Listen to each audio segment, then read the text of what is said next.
Bueno, ahí estamos grabando, así ustedes lo pueden ver. Yo voy a repetir un poquitito lo que dije recién.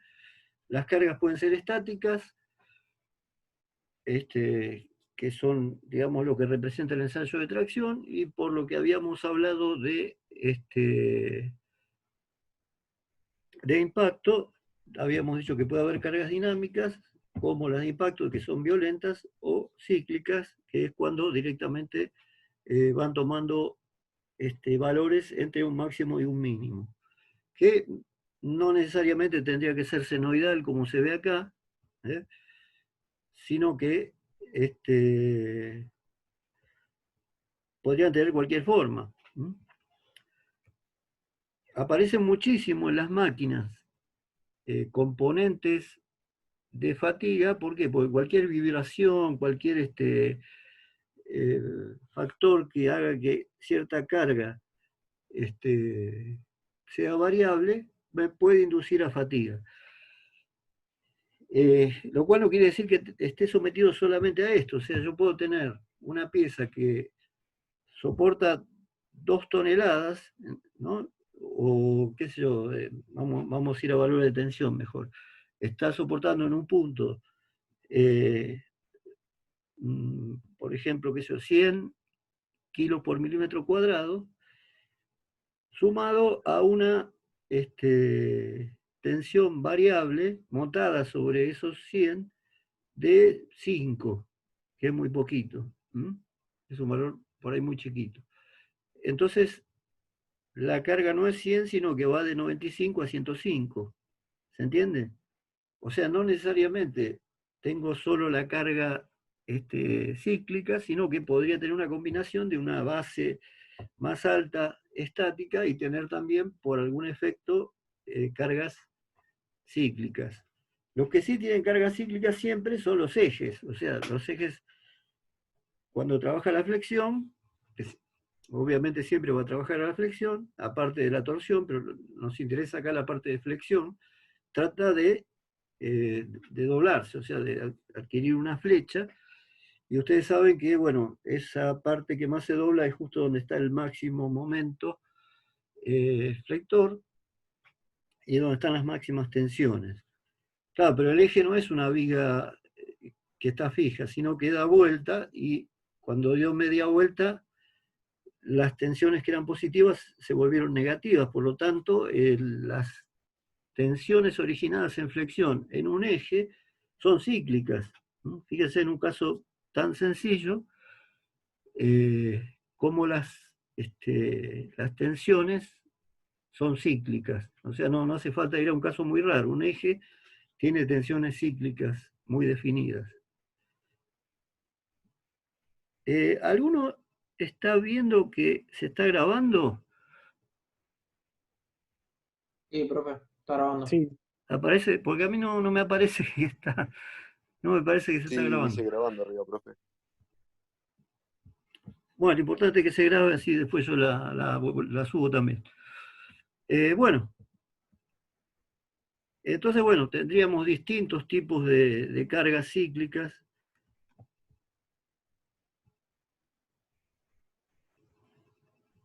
Suponiendo, pueden ser, como les decía, de forma senoidal o no. En el caso de los ejes es senoidal. Podría ser que pase por cero, y vaya a un valor negativo igual que el máximo positivo. Podría ser que esté montada sobre un valor positivo. O sea, ahí vamos a encontrar distintas formas. Eh, se le llama se le llama R a la relación entre el P, que sería la carga mínima, y la máxima. Entonces, bueno, si fuera este caso donde directamente pasa siempre por cero, ese valor daría -1. En este caso estaría dando entre -1 y 0, y si está del otro lado estaría dando entre 0 y +1.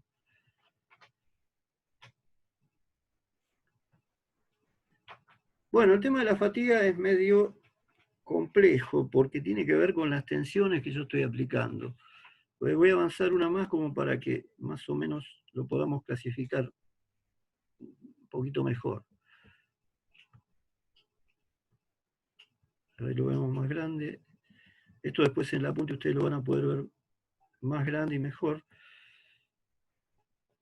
Pero ¿qué pasaría cuando yo material lo llevo a un estado de tracción, pero pasando el límite elástico, después lo vuelvo a su dimensión original, lo fuerzo a volver a su dirección original, después lo someto a un estado de compresión, bueno, y así lo hago sucesivamente. En realidad, con una probeta sería medio difícil, o sea, lo tendría que tener en la máquina y darle tracción y compresión, pero por ahí es más intuitivo verlo en un alambre. Si yo le genero flexión a un alambre, le estoy generando tensiones de tracción y de compresión, doblo el alambre para el otro lado, se invierten, lo vuelvo a doblar, ¿y qué pasa?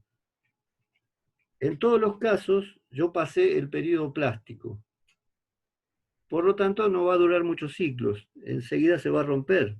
Es el famoso efecto Baustinger que, que todos conocen. Digamos, uno para romper un alambre, si no tiene una pinza o un alicate, lo dobla y se termina rompiendo. ¿Eso por qué? Porque en realidad, fíjense que cuando uno dobla para un lado ya entró el periodo plástico, pues ya no vuelve. Cuando lo dobla, lo va a doblar al revés, pero siempre está entrando en el periodo plástico. Entonces, ¿qué pasa con el material? Lo que estamos viendo acá. Si yo fuera y volviera por la recta elástica, en teoría no tendría que pasar nada, porque va y vuelve por el mismo camino, no quedan deformaciones permanentes, pero en estos casos yo lo que estoy haciendo es entrar en el periodo plástico. Cuando descargo, ¿se acuerdan que si yo descargo una vez que entré en el periodo plástico, ya no vuelve por el mismo lugar, sino que vuelve por una paralela a la primera recta? Y supongamos que ya le cambio el sentido a la carga, entonces ya paso del otro lado. Paso a tensiones negativas, y de alguna manera estoy comprimiendo mi punto que antes estaba traccionando, lo estoy comprimiendo, y por lo tanto lo voy a pasar de vuelta del periodo elástico y va a entrar en el periodo plástico, que es lo que estaría haciendo con un alambre, ¿no?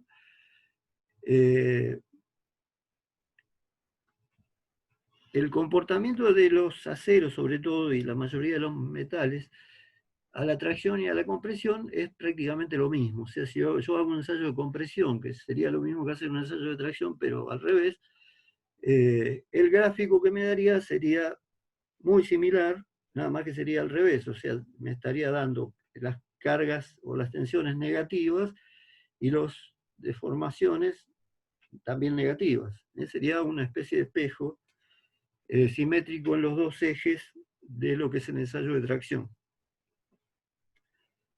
Bueno, por lo tanto acá yo, si le doy vuelta a la carga, lo vuelvo a pasar al periodo plástico, ahora pongámosle que lo vuelvo a enderezar, que sería hasta acá, después lo sigo cargando con cargas positivas. En realidad, ¿qué va a pasar? Como el material tuvo deformaciones plásticas, cada vez se va a endurecer más, porque tiene lo que ya habíamos hablado, que si hay un tratamiento mecánico o térmico, cualquier cosa que varíe la estructura, varíe el tamaño de grano también, el material se va a endurecer. Por lo tanto, ya ni siquiera va a ir a este punto, se va a ir más arriba. Entonces ya se me va a venir por acá. Cuando le vuelva a dar la carga contraria, se me va a venir por acá. Y cada vez se va abriendo más. Entonces el material se va endureciendo. Por eso es que llega un punto donde rompe, porque ya los planos cristalinos están tan trabados que ya no hay posibilidad de mover y el material no se puede deformar más plásticamente y se rompe. Bueno, eso, lo del alambre sería un caso demasiado extremo, sería ya llevarlo al caso más extremo donde ya las deformaciones plásticas son muy grandes. Pero podría darse en algún tipo de elemento de máquina que se esté pasando por un poquito, sobre todo cuando trabaja con una sobrecarga que por ahí no está prevista, se pase un poquitito del periodo elástico al periodo plástico, y no va a ser tan rápido, pero se va a terminar rompiendo. con, digamos, el mismo esquema que estamos viendo acá. Va a durar unos cuantos ciclos, pero no le queda otra que romperse. Eso es lo que se llama fatiga de bajo número de ciclos. O sea, si se supera el límite elástico en cada ciclo, se produce esta histéresis del material, el material se va endureciendo, en cada ciclo está peor hasta que se rompe. Pero bueno, si apenas paso el periodo, paso al periodo plástico, la idea es que me va a durar algunos ciclos, o sea, no se va a romper, como en el caso del alambre, donde ya la deformación plástica es muy grande, no se va a romper en 4 o 5, pero sí se va a romper relativamente rápido. Eso sería lo que se llamaría fatiga de bajo número de ciclos. La fatiga de alto número de ciclos, fíjense qué interesante, es cuando las tensiones, esto en general nos manejamos por la diferencia de la máxima y la mínima, la tensión que está soportando el material está por debajo de la fluencia. O sea, está dentro del límite elástico.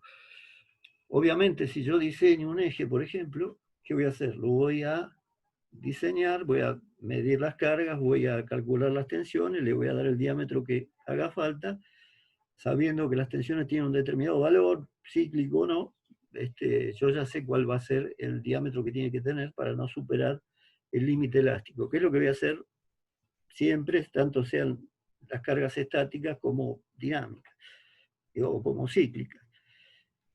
Por lo tanto, no tendría que pasar nada, o sea, tendría que el material ir y volver por el mismo camino, puede ser tracción y compresión, pero no entraría en histéresis porque no entré en la curva, no entré en la parte plástica.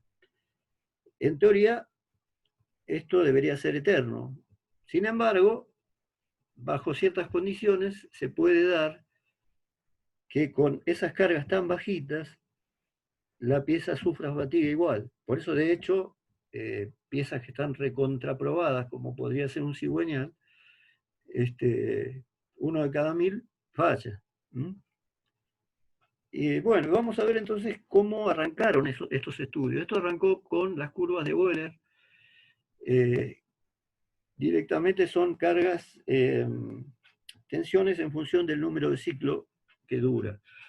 La idea es muy sencilla, es una forma primitiva, digamos, de evaluar cómo se comporta a la fatiga y está reducido solamente a ejes. O sea, la idea del autor es agarrar un eje, hacerlo girar. En teoría, bueno, acá del otro lado podría tener un rodamiento con un peso, con una carga F. Podría tener un rodamiento para que se pueda desplazar tranquilamente y la carga quede soportada.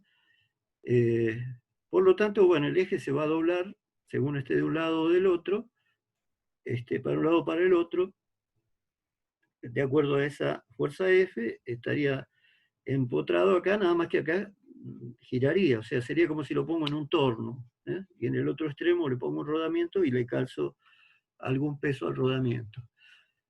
De alguna manera, es lógico que eso va a tener una carga cíclica. Al girar, la carga que era positiva va a ser negativa y viceversa. Entonces, lo que hizo este autor es empezar a probar ejes exactamente igual, de la misma geometría, pero con distintas terminaciones superficiales. Supongamos un caso particular de un eje con una terminación superficial.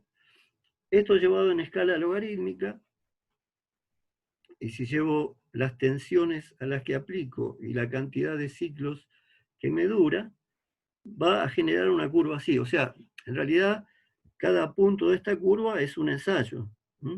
O sea, con esta tensión, por ejemplo, con esta tensión, me dura esta cantidad de ciclos. Acá parece bastante intuitivo. Menos tensión, me dura más ciclos. Sigo bajando la tensión, me dura más ciclos. Sigo bajando, me dura más ciclos.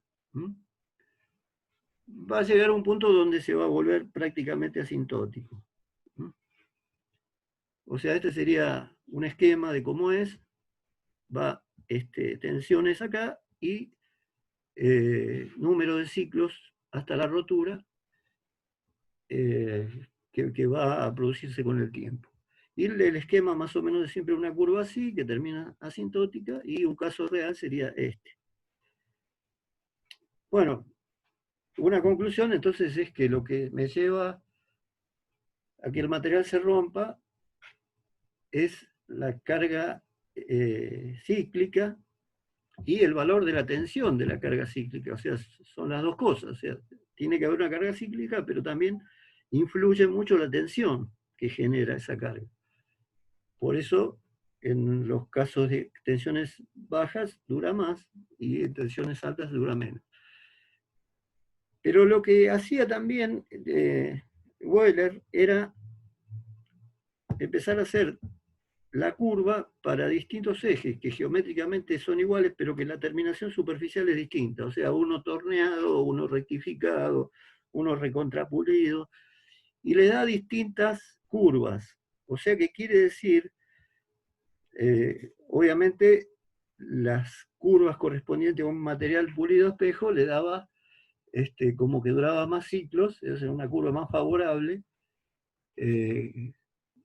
con tensiones más altas, seguía soportando, y le daba una curva más favorable que el que tenía una rugosidad mayor, una terminación superficial inferior. Por lo tanto, acá empezó a intuir que el efecto de la fatiga tenía que ver con la terminación superficial y con la tensión.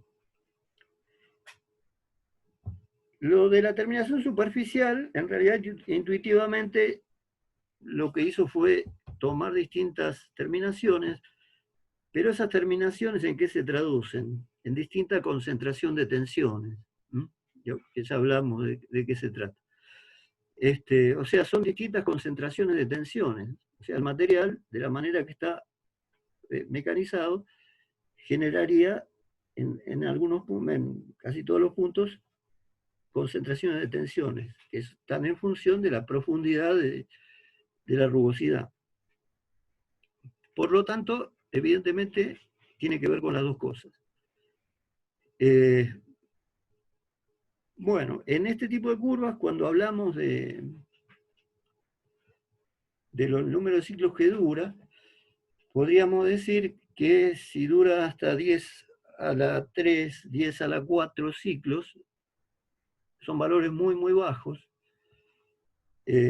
seguro que es fatiga de bajo número de ciclos, o sea que ahí hay una entrada en el periodo plástico y de lo que veíamos acá sería la fatiga de bajo número de ciclos, porque hay una histéresis, por eso dura 1000, 10.000 ciclos, que es muy poco.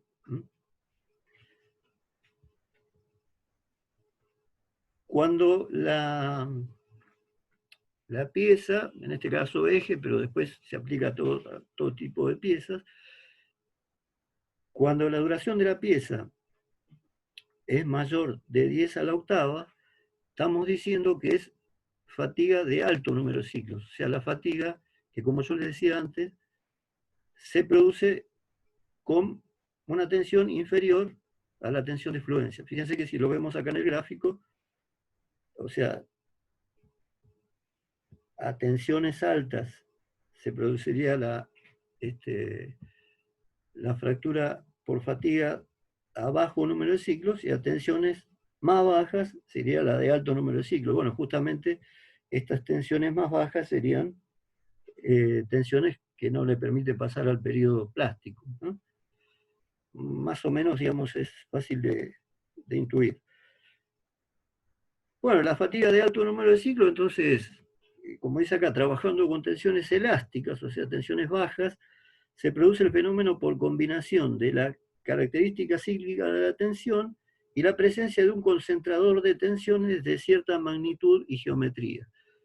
O sea, el concepto es, así como se veían las curvas de Wheeler, que a mayor rugosidad a peor terminación superficial, más factible era que se rompiera más rápido. Cuando existe algún tipo de concentrador de tensiones, por más chiquitito que sea, voy a tener la posibilidad de que haya fatiga. O sea, después vamos a ver más o menos cómo se estudió después y se le dio un modelo numérico a esto, pero la idea es que bajo ciertas condiciones se va o se puede producir fatiga de alto número de ciclos. O sea, el cálculo está bien, la tensión no pasa el límite elástico, debería ir y volver por la misma recta, pero sin embargo se produce fatiga igual. Este sería el aspecto que yo vería. En este caso es un tornillo, pero pongámosle, podría ser un eje. Lo que veo acá es una superficie mucho más plana y lo que veo acá es una superficie más rugosa. Esto quiere decir que la fatiga se produjo seguramente por acá, fue avanzando, avanzando, con los ciclos fue de alguna manera recalcándose el material, por eso queda planito, y fue avanzando, avanzando, hasta que ya la sección quedó tan chica que directamente se rompió. Por eso después se produce una fractura frágil o una fractura dúctil, pero eso en realidad se produce cuando ya la fatiga le comió la mitad de la sección. Bueno, esto se fue produciendo ciclo por ciclo, 10 a la octava, 10 a la décima veces que yo le di un ciclo, o sea, ahí sí son números muy altos. En cada ciclo avanza un poquitito. Lo que pasa es que son valores imperceptibles, inmedibles, ¿no? Es a nivel atómico. Pero en cada ciclo avanza un poquitito, y bueno, obviamente cuando acumula tantos ciclos, en algún momento rompe. Si es que se produjo la fatiga de alto número de ciclos, para lo cual se tienen que cumplir un par de condiciones que vamos a ver ahora, se estudiaron después. Esto sería otra foto, digamos, de un caso de fatiga. Como ven acá, siempre está la rotura por fatiga, se ven todos los estados por los que pasó, o sea, esta fisura durante la vida en servicio de esto fue aumentando, o sea, cada vez fue más grande, más grande, más grande, hasta que finalmente llegó a un valor tan grande que achicó mucho la sección y se rompió. Pero deja este tipo de marcas, lo que se llaman marcas de playa, algo parecido a lo que dejan las olas sobre la playa cuando baja en la bajante, y va quedando marcado los lugares hasta donde fue llegando. Bueno, una distribución muy similar a esa se da cuando la fatiga fue creciendo a lo largo de un radio a partir de un punto, y los círculos estos son concéntricos. Y en el medio estaría lo que se llama la iniciación, que es el origen de la fisura por fatiga. En este caso sería algo parecido, creció acá abajo hasta que después se rompió por una fractura común porque ya no tenía sección. Entonces, bueno, se ven estas líneas de playa y depende de los casos, a veces se ven líneas normales a estas redondas, como si fueran avanzando también, que todas van al punto de iniciación. O sea, si yo lo miro esto a través de un microscopio electrónico, o a veces a simple vista, puedo ver esos ríos que se le llaman, que son normales a esta línea de playa, y que ahí sí yo estaría viendo, son como radios que van todos al punto de iniciación. O sea, como decíamos antes, tiene que haber un concentrador de tensiones para que se empiece a propagar la fisura por fatiga. Podríamos ir diciendo entonces que si no hubiera ningún tipo de iniciador, si la pieza fuera perfecta, no debería entrar en fatiga si yo las cargas que le estoy aplicando están por debajo de la fluencia.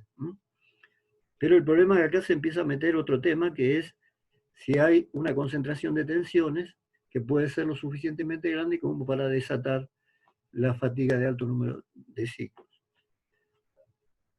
Esto sería el caso de un cigüeñal. Fíjense, el cigüeñal está muy sobredimensionado. Fíjense acá estaría el iniciador, acá se ven las marcas concéntricas, y fíjense cómo se fue comiendo por fatiga el cigüeñal hasta acá, y el cigüeñal todavía seguía funcionando con todo este ligamento remanente tan chiquitito, recién ahí rompió. O sea, imagínense la cantidad de vueltas que dio desde que la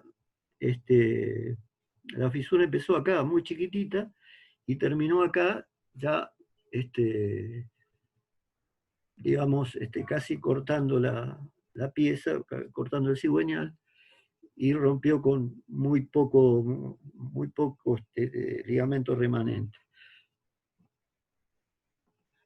No en todas las piezas, digamos, la fatiga llega a avanzar tanto, en este caso porque está muy sobredimensionada. Fíjense que con mucho menos del área que tenía esa sección, seguía andando, ¿no? Entonces acá se ve la línea de playa y acá se ven un par de esos ríos que les decía, acá se llegan a ver también algunos radios, bueno, todo va al inicio.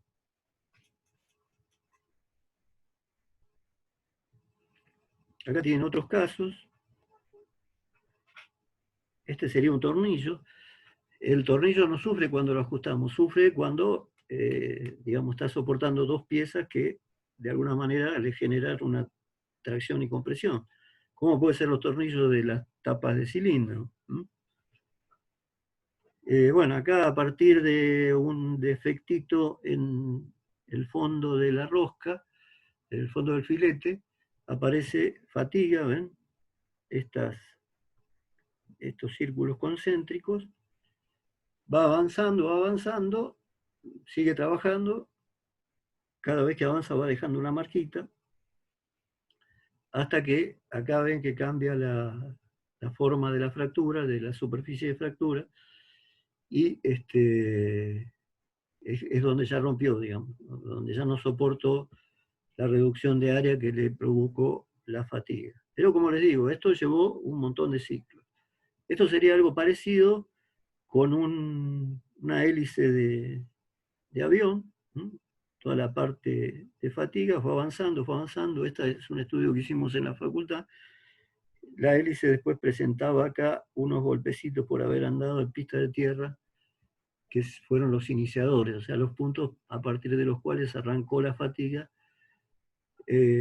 Fue avanzando de a poquito con la carga cíclica que tiene la hélice, hasta que redujo la sección tanto que directamente se partió y se arrancó. Obviamente el pedazo que salió no lo encontraron más.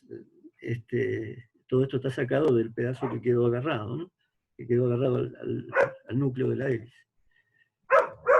Bueno, acá más casos. Este sería el caso parecido al de la roja que vimos antes. Acá lo estaríamos viendo con más aumento, que acá había algo irregular que generó una concentración de tensiones y por eso arranca la fatiga. Esto es lo que se llama imagen en un microscopio electrónico de barrido.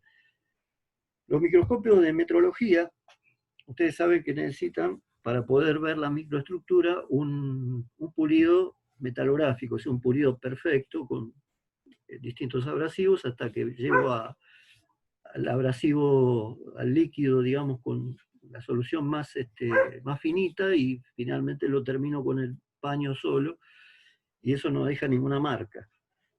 Eso lo tengo que hacer para que un microscopio óptico, como son los metalográficos, me permita que yo vea la microestructura, porque si no la rugosidad no me dejaría ver la microestructura.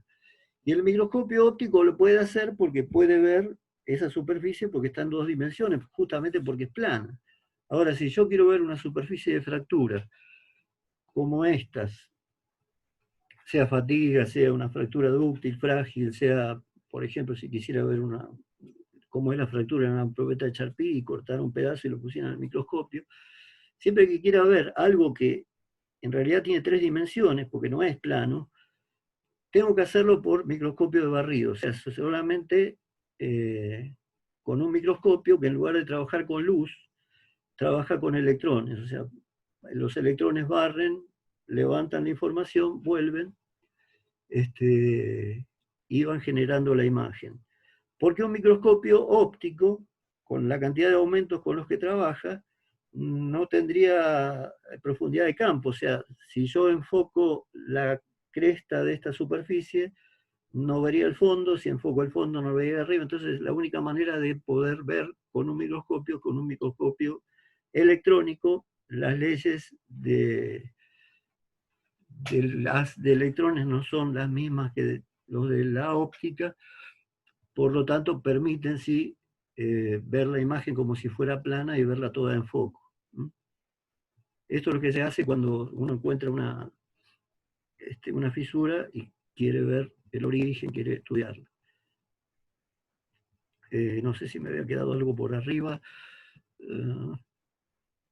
No, habíamos visto más o menos cómo se propaga. Acá estamos hablando siempre ya de fatiga de alto número de ciclos, ¿no? Un poco por qué se forman las líneas de playa sería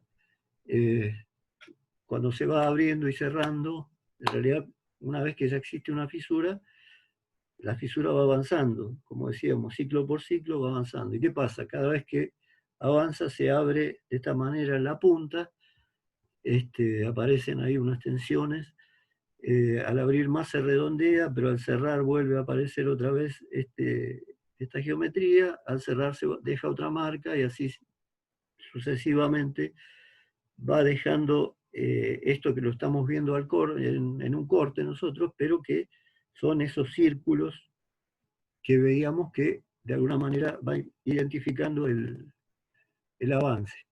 A veces cuando una pieza que estuvo en servicio y rompió, la miro, esta superficie que acá vemos también de fractura frágil como algo muy liso, por ahí lo veo como una superficie oxidada. ¿Por qué? Porque si el medio donde está, digamos, eso está bajo del agua, es corrosivo, como es un área expuesta, ahí entra el agua y va oxidando, ¿no?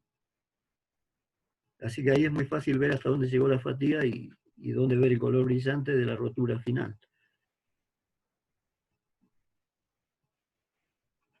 Bueno,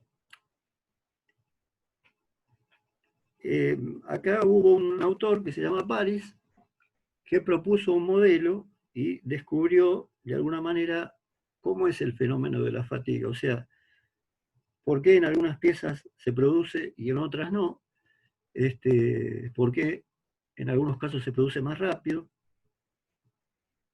Fíjense que si volvemos a las curvas correspondientes a los ejes, habíamos dicho que hay un límite, o sea que la curva se hace asintótica en algún lugar. Quiere decir que para este nivel de cargas, acá la pieza va a ser infinita. O sea, de acá para abajo, cualquier carga que ponga, me va a durar infinitos ciclos, porque se hizo asintótico.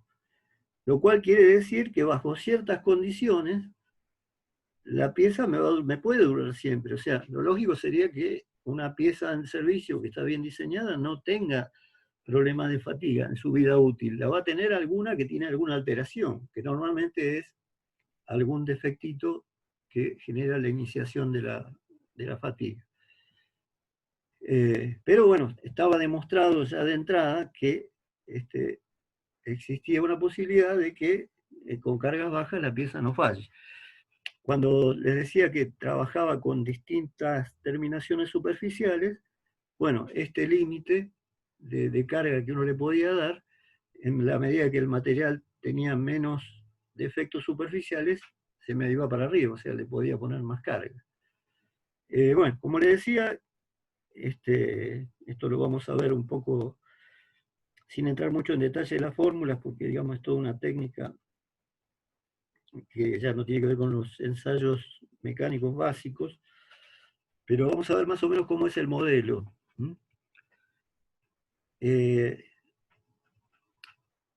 La mecánica de fractura, digamos, es una ciencia o una parte de la ingeniería que estudia los materiales cuando están con defectos. O sea, la resistencia de materiales, que es lo que nosotros utilizamos siempre, generalmente habla de cargas estáticas, materiales homogéneos, materiales sin defectos. Entonces uno dice una viga soporta tantos kilos, tiene 2 apoyos, los kilos acá, al momento, calculo, la tensión es tanto, parecería fácil. En realidad es fácil si no existen cargas cíclicas. Pero en estos casos ya la cosa se empieza a complicar un poco. Y si hay un defecto, la mecánica de la fractura ya considera que todos los materiales tienen defectos, entonces a partir de ahí se estudia cómo reacciona el material con defecto, que es otra tecnología diferente. O sea, una pieza tiene un defecto, hasta cuánto aguanta sin romperse, con cargas estáticas o, en este caso, por fatiga. Para eso establece un parámetro que se llama K. K es la tensión sigma por la raíz de pi por la profundidad del defecto. Entonces, generalmente se usa ese parámetro K para decir, bueno, cuál es el K crítico del material. O sea, cuando yo tengo una pieza, un determinado defecto representa un K, que es proporcional a la profundidad de la fisura y a la tensión. O sea, a más tensión es más fácil que falle, a mayor fisura también es más fácil que falle. O sea, la tensión y el tamaño de la fisura conspiran para que esto falle. Por lo tanto, es una conjunción de las dos cosas. De alguna manera, lo que nos está expresando este K es el estado de peligrosidad en el que estoy. O sea, cuanto más tensión tengo y un defecto más grande tengo, estoy en una peor situación. De alguna manera, este K, siendo igual a sigma raíz de pi por A, nos está dando el grado de peligrosidad que tengo para ese estado de cargas, para ese estado de tensiones y para el defecto presente.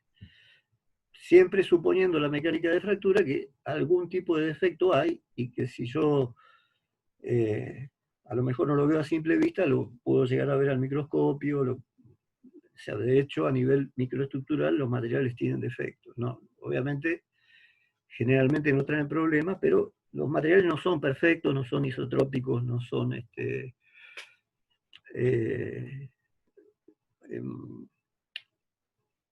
no son homogéneos, tienen discontinuidades.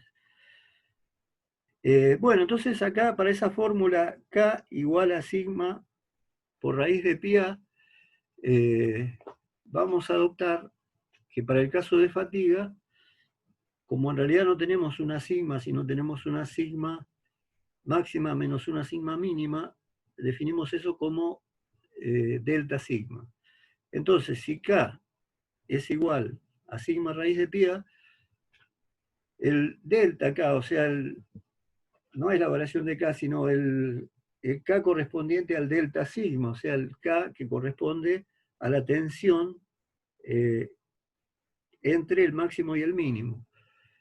Entonces sería delta sigma en lugar del sigma, raíz de pi A, y esta es una función geométrica que tiene que ver con una pequeña corrección que se hace según la geometría que tenga la pieza, si es un eje, si es un tanque, si es un caño. Esto está todo tabulado, o sea, nosotros lo estamos viendo de una manera teórica. Después, si lo queremos hacer bien, digamos, tenemos que apelar a unos manuales terribles. Bueno, podemos decir por otro lado que a medida que avanza la fisura, podríamos definir un diferencial A sobre el diferencial N, o sea, la velocidad de crecimiento de fisura. ¿Cuánto crece A en función de cuánto crece N?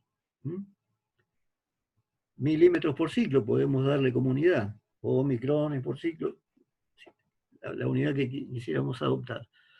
Pero es una velocidad, es cuánto crece dimensionalmente por ciclo. Bueno, lo que estableció París, lo vamos a ver un poco por decreto, digamos acá no estamos entrando en las fórmulas, es que si yo expreso esa velocidad de crecimiento en función de el delta K, que sería el estado en que estoy en cada caso, como el A cada vez es más grande, porque dijimos que la fisura va creciendo desde un puntito hasta que rompe el material, el delta K, que es proporcional a A, también va a ir creciendo. Entonces, en la medida que crezca A, va a crecer delta K, y acá voy registrando la velocidad de avance. Esto se divide en 3 etapas. El comportamiento de la fisura se divide en 3 etapas. Primero, lo que se llama iniciación, que es cuando inicia la fisura. Una segunda etapa, que es el crecimiento por fatiga. Como dijimos y vimos en los gráficos, la fatiga va creciendo y va haciendo la fisura cada vez más grande. Y una tercera etapa, que sería ya la rotura, el colapso. Bueno, como decíamos, si nosotros tenemos defectitos muy chiquititos y tensiones relativamente bajas, eso nos va a llevar a que la pieza sea eterna. Yo me aseguro que no tengo concentradores de tensiones lo suficientemente grandes, ni cargas lo suficientemente grandes, voy a tener la posibilidad de que la pieza nunca sufra fatiga. Por eso es que hay un umbral que se llama delta K TH. TH del sol, que es en inglés umbral. Sería el umbral de delta K, debajo del cual no se produce fatiga, directamente no existe. O sea, si yo tengo cargas cíclicas bajas y defectos bajos, la conjunción de todo eso no es suficiente como para que arranque.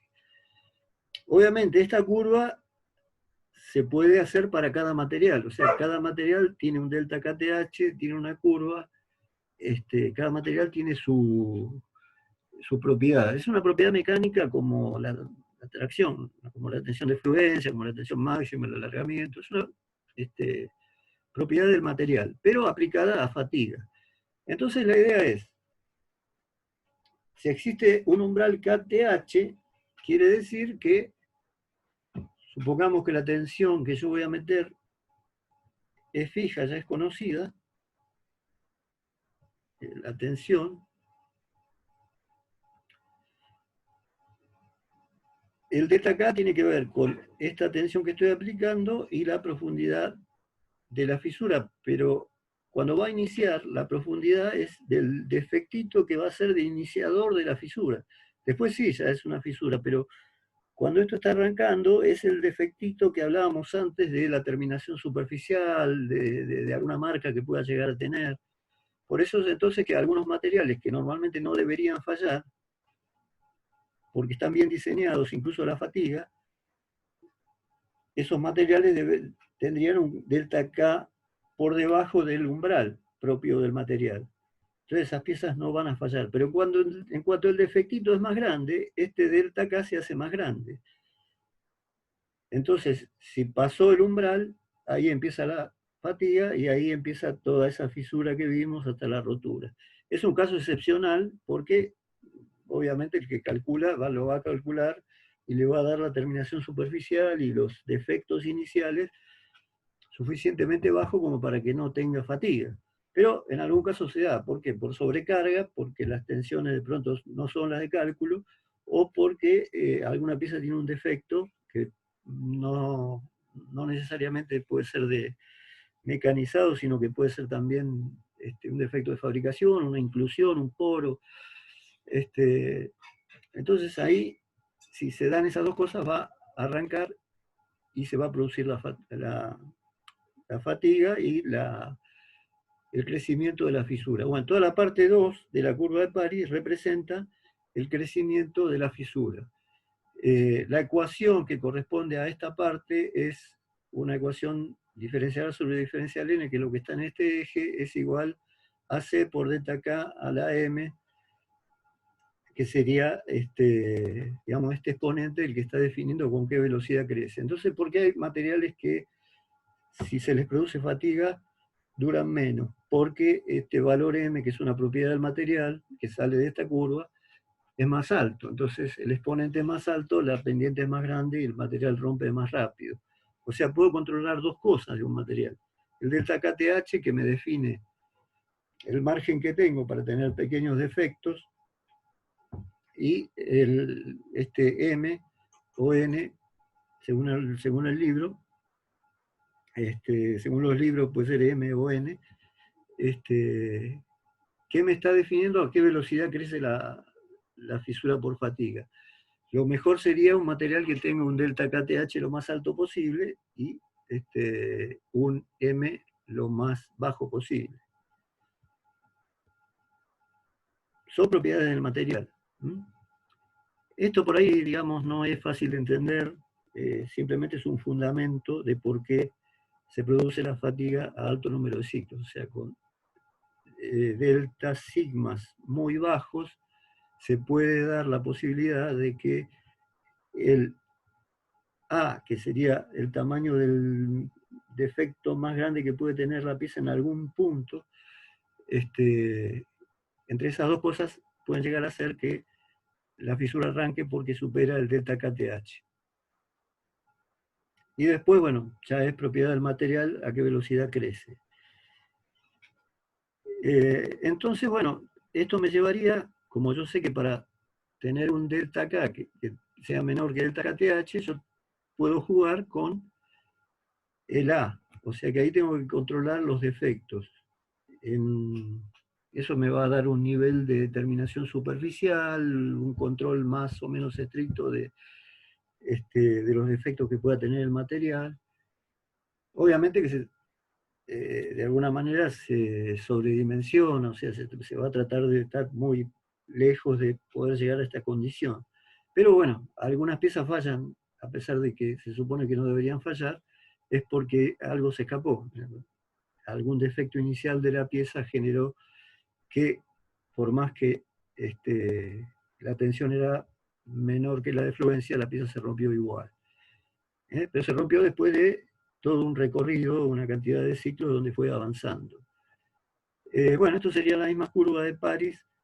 Varían, acá está exagerado cómo está marcado la diferencia de una con otra, pero esta curva de París a su vez varía con el R. ¿Se acuerdan que era la relación de la tensión máxima y la mínima?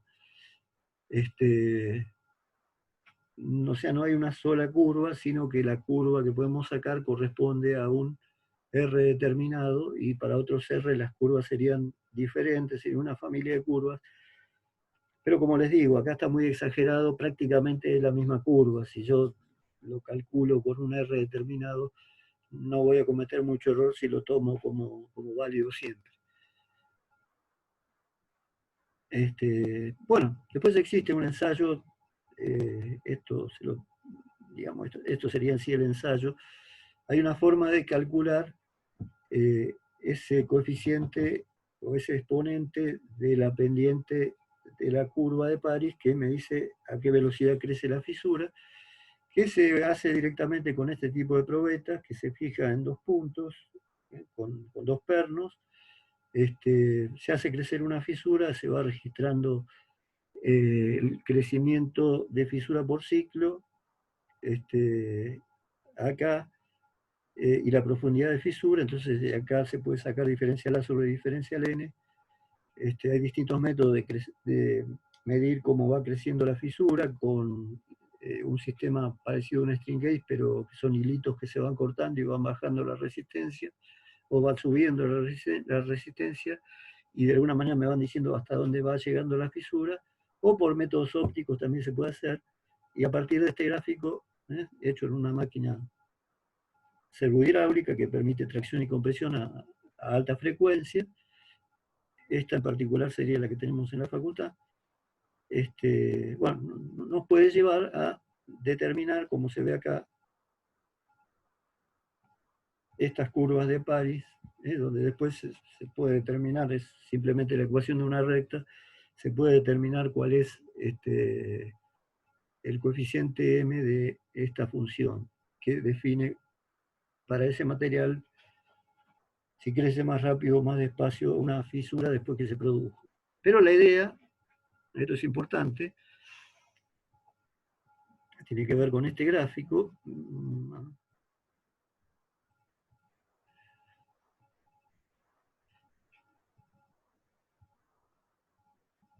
Perdón. Con este gráfico, que es el más importante de todo esto, la idea es que si hay suficiente tensión y defectología como para superar un valor propio del material, la fatiga se produce, si no, no se produce. Y después, si se produce, según el material, va a haber una ley de crecimiento de esa fisura, que si el material, digamos, se comporta relativamente mejor a la fatiga, la pendiente va a ser muy, muy grande, entonces me va a durar muchos ciclos. O sea, hasta que yo encuentre la pieza rota voy a tener posibilidades de a lo mejor hacer ensayos no destructivos periódicos y descubrirlo y ver que está fisurado y sacarlo de servicio. Y si contrariamente esto crece muy rápido, en ese material no me va a dar tiempo, una vez que creció y que apareció la fisura, de poder reemplazar la pieza. Pero es importante el concepto de que bajo ciertas condiciones no aparece fatiga de ningún modo. Pasado un valor propio del material, aparece. Según el material que sea, después crece más rápido. Pero la idea es que siempre crece la fisura. O sea, una vez que se produjo, no la paras más. O sea, una vez que se produjo la fisura, mientras las tensiones sean las mismas, la propia fisura que creció genera más facilidad para que siga creciendo. Cuando creció de vuelta, es más fácil que siga creciendo. Por lo tanto, la velocidad, cuánto aumenta A, que es la profundidad de la fisura, en función de los ciclos, es cada vez mayor. Por eso la curva es creciente. O sea, la idea es, bajo ciertas condiciones se produce fatiga. Si se produce, la fatiga es de velocidad creciente, o sea, va a ir rompiendo cada vez más rápido hasta que va a llegar a la rotura porque se va a quedar sin material, la sección. Bueno, esto sería lo que le quería hablar de fatiga. No sé si les queda alguna pregunta. Sé que el tema es medio abstracto como para por ahí verlo así relativamente rápido, pero si quieren me preguntan, si quieren después yo les dejo la grabación de esto, lo vuelven a ver, cualquier cosa me preguntan. No vamos a hacer un ensayo de estos, simplemente es para que lo conozcan. En una materia electiva de quinto año se ve la parte de mecánica de fractura y si les interesa la parte de diseño y cursan esa electiva, por ahí lo van a ver con mucho más detalle.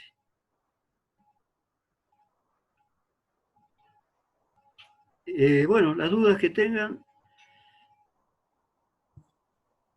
Profe. Sí.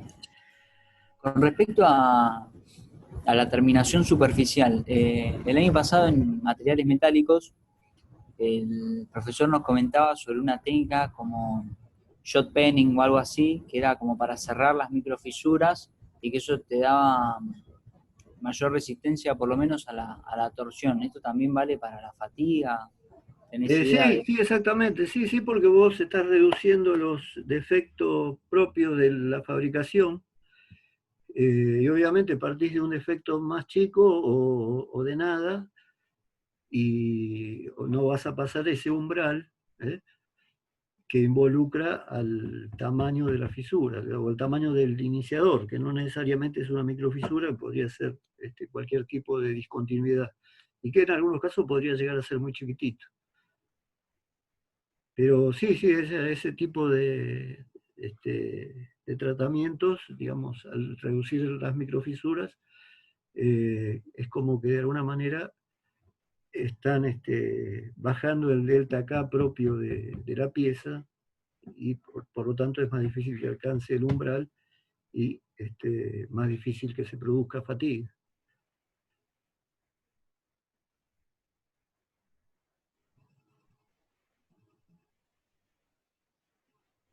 Lo mismo sería si hago una terminación superficial mejor, ¿no es cierto? Pero también tendría que controlar las discontinuidades que puede tener el material, o sea, si lo veo por metalografía, estoy seguro que no hay microfisuras. Depende de que tenga un tratamiento térmico, a lo mejor el material no tiene casi defectos, o los defectos son muy chiquititos, pero un tratamiento térmico le induce microfisuras. O sea, hay que tener en cuenta un montón de cosas. Pero bueno, como siempre, ¿no? Esto es aplicable a piezas que están sometidas a este tipo de régimen. Si la pieza está sometida a cargas netamente estáticas, todo esto no hace falta tenerlo en cuenta. Como habíamos dicho que para piezas que no sufrían bajas temperaturas ni cargas dinámicas, por ahí la complejidad que tiene analizarlo por Charpy no tiene sentido.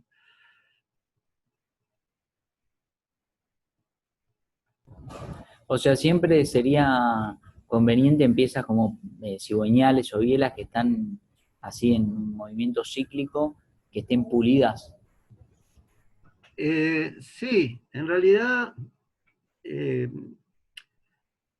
que sufre es el cigüeñal. En realidad la biela sufre un movimiento alternativo, pero las tensiones no están atacando como en el caso del cigüeñal. Pues por eso la biela no tiene una terminación directamente de forjado.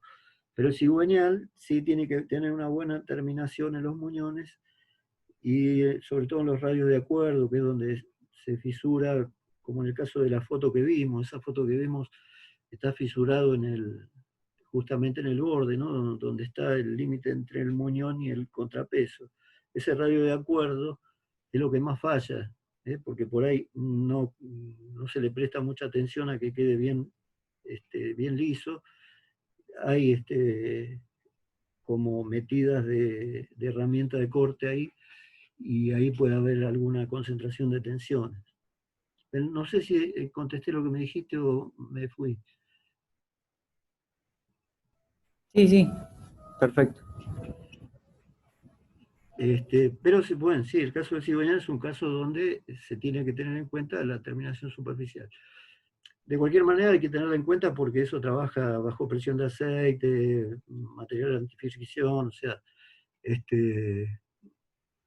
por eso solo ya habría que tener en cuenta la terminación. Pero a su vez también es importante, porque por ejemplo el tema ese de los radios de acuerdo, a veces por ahí se le puede prestar menos atención porque ahí no toca el cojinete de la biela, y sin embargo puede traer un problema grave justamente por esto, porque puede provocar fatiga.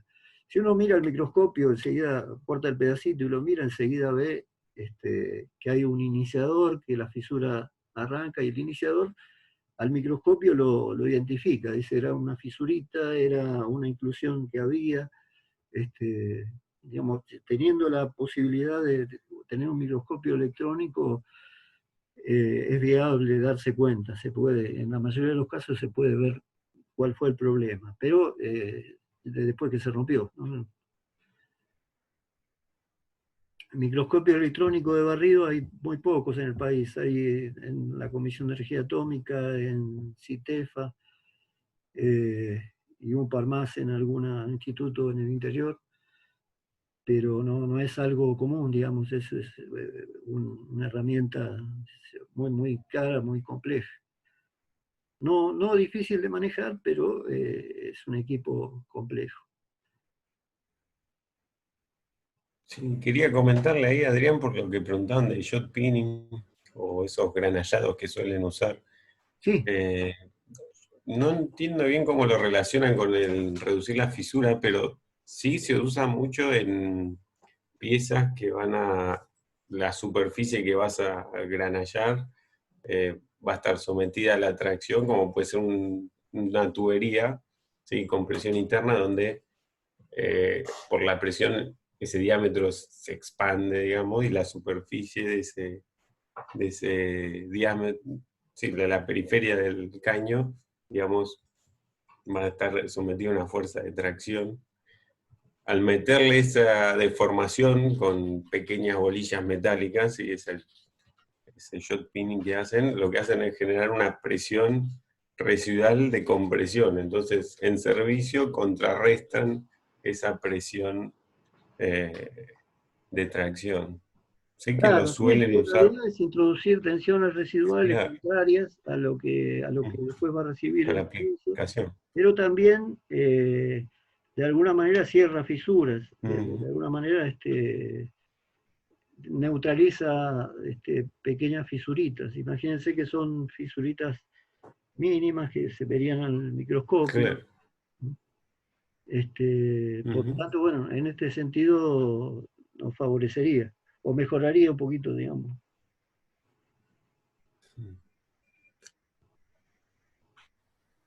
Sí, pero por eso rectificado y ese tipo de pulido me parece que es bastante mejor, digamos. Que además después te permite testearlo con algún ensayo no destructivo, digamos. Pero sí, Exacto, sí, sí.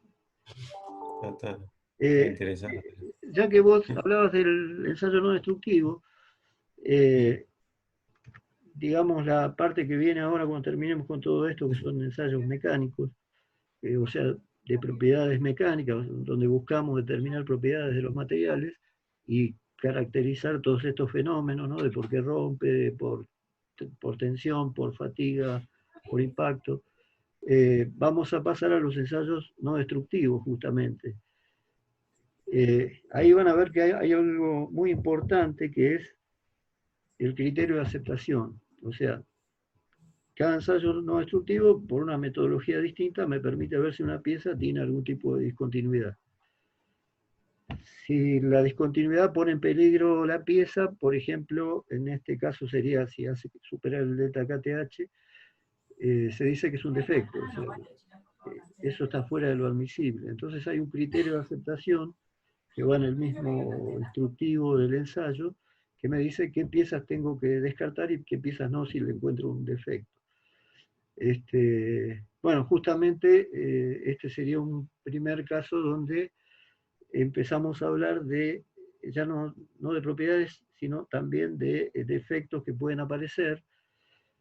Y bueno, justamente esto es lo que mediante los ensayos no destructivos después vamos a ver cómo se pueden ver, o sea, ver sin que la pieza se rompa. O una pieza que ya trabajó y tiene una fisura, nosotros podemos, una fisura que se fue generando por fatiga, pero que todavía no rompió, a lo mejor normalmente no la vemos, pero con estos métodos no destructivos la podemos llegar a ver.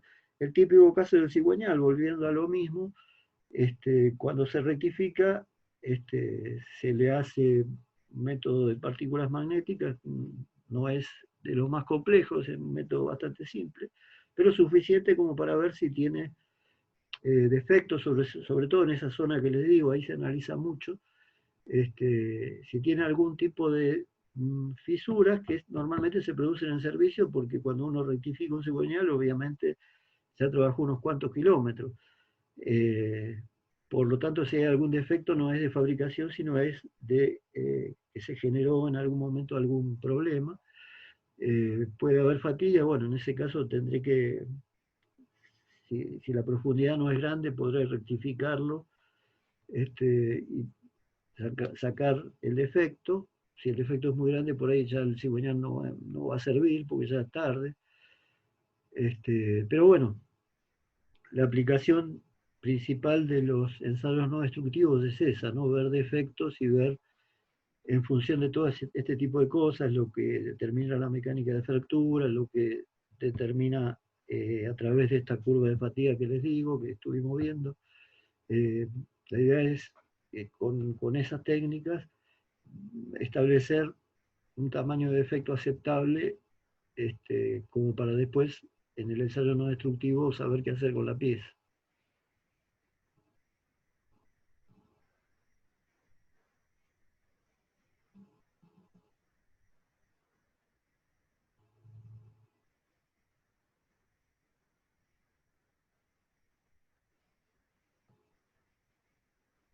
No sé, algún otro, o vos, Pedro, si querés. No, vi que en el chat te consultaban algunos por la materia lectiva, cómo se llamaba, para que dé algún detalle. Ah, Y, sí, sí. La materia electiva se llama técnicas de soldadura e integridad estructural. Digamos, la mitad es soldadura, la mitad es integridad estructural, que justamente es esto, mecánica de fractura. Si se fijan en el programa de toda la carrera, en quinto aparece como electiva esta, técnica de soldadura e integridad estructural. ¿Por qué viene junto con soldadura? Pues en realidad ya habíamos hablado que soldadura justamente es uno de los factores más importantes que traen defectos. Entonces, bueno, están bastante asociados, ¿no? De cualquier manera, todas estas técnicas de mecánica de fractura sirven para todo, digamos, para un eje, para una pieza, para un engranaje, un elemento de máquina. Particularmente para soldaduras se usa más, pero digamos, es general. Como hablábamos hoy, el caso de fatiga se puede dar en un eje, no tiene por qué existir una soldadura. Pero bueno, en la materia de esa ven todo lo que se refiere a soldadura y todo lo que se refiere a mecánica de fractura y fatiga, que es una parte de mecánica de fractura.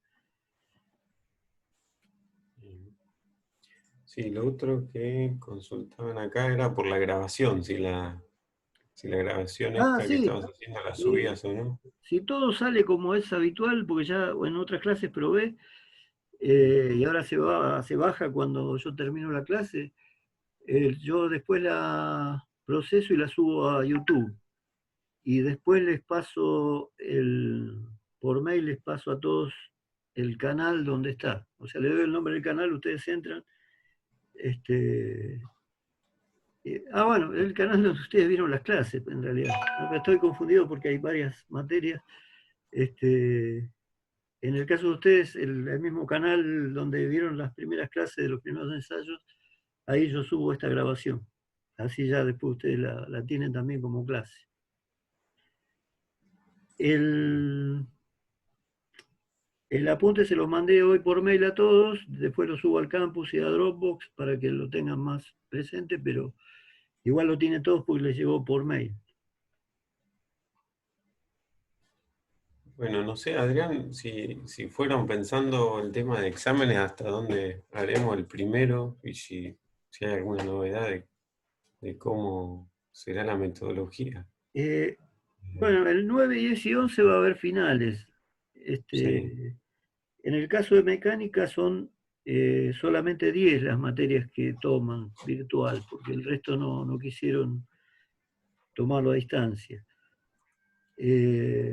Así que bueno, tenemos que pensar, a lo mejor alguno dar algún final esa semana de alguna materia,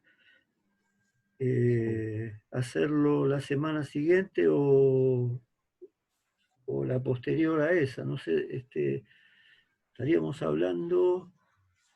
Sí, hay que ver cómo vamos a hacer, porque depende también la metodología, son un montón en esta materia. Sí, a veces el No factor sé si clave. nos dividimos también en varias clases o cómo haremos, porque está complicado. Sí, yo estoy preparando unas preguntas que son multiple choice, pero de múltiples respuestas, digamos. Hay que, digamos, Sí. estudiar para poder contestarla. Tampoco, si uno contesta, digamos, normalmente si hay dos respuestas, uno contesta la primera en todas, saca 5, ya tiene, y un par que sepa ya levanta. En este caso no va a ser tan fácil porque en general tienen 4 respuestas posibles y todas pueden ser respuestas correctas o ninguna o 2 o 3. Entonces ahí, digamos, estaría un poco la complejidad. Hay que aplicar un poquito el conocimiento que uno ya tiene de lo que estudió como para contestarla. Yo estoy pensando en algo así, bastante rápido, pero que evalúa con precisión, digamos, hasta qué punto se entendió. Hasta qué punto, digamos, el que estudió seguramente no va a tener problemas. Yo calcularía que después sacamos bien la fecha y se la mandamos, pero calculo que después de la semana del 9, un par de semanas más. Y mientras tanto vamos dando otros temas, eso. Bien, bien, perfecto. Bueno. Bien. Estaría todo, ¿qué más? Ahí preguntan si el cuestionario es por el campus o no. Sí, si tenemos a esa altura todos los mails institucionales, como para que todos tengan acceso al campus, sí, lo hacemos por el campus, o sea, sería mucho más fácil para ustedes, para nosotros, sería el método más directo. Así que bueno, vean de conseguir, no sé, vos Pedro, tenés más o menos el estado de situación de cuánta gente le falta el institucional. A ver, lo voy a volver a nombrar, los nombré al principio, por si alguno no estaba en ese momento.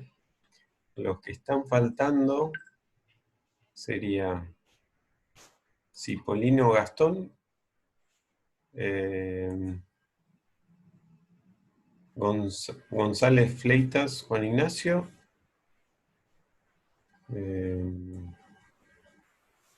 Neira Martín, Rojas Ezequiel Matías, Rubio Iohannis y Cirito Martín Sebastián. Esos son hasta los que me están faltando en la lista. Así que si los tienen, si escucharon recién, mándenmelos por mail y los voy agregando. Ahí preguntaban por la clave, un compañero de ustedes contestó correctamente. La clave es GIMF.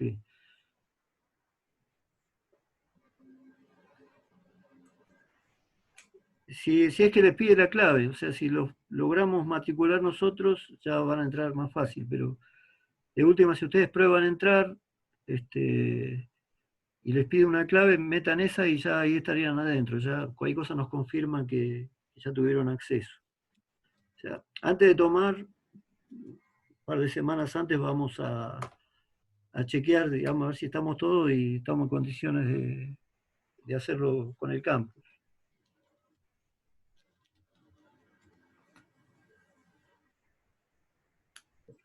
Ahí está, L. Rojas, 039. A ver, ¿alguien más? Está Rojas. ¿Puedo hacer una pregunta? Sí. Yo trato de hacer resúmenes